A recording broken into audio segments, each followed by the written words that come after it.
නිසාම උපතින්ම ආබාධිත වුණු දිව්‍ය කාන්තාවක් ගැනයි මේ පොත.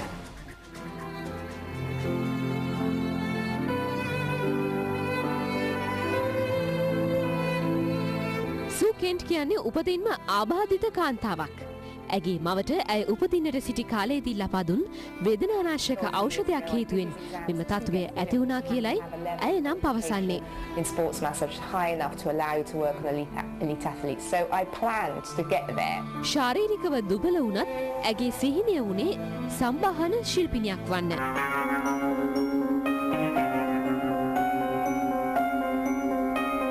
දිරිය සිතින් ඇගේ සිහිනය සැබෑ කරගත්තා.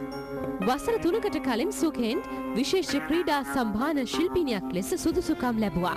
හැබැයි ඒ අත්වලින් කරන සම්භාහනයක් නම් නොවේ.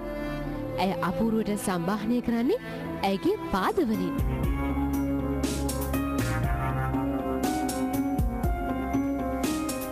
වෘත්තියෙන් ඇය දැන් බ්‍රිතාන්‍ය පැරා ඔලිම්පික් කණ්ඩායමේ නිල තෙරපිවරිය ලෙසද සේවය කරනවා.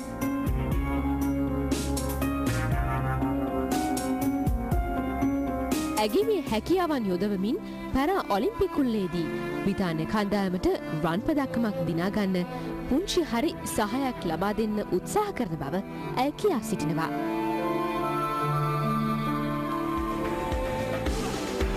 තම වර්ගයාගේ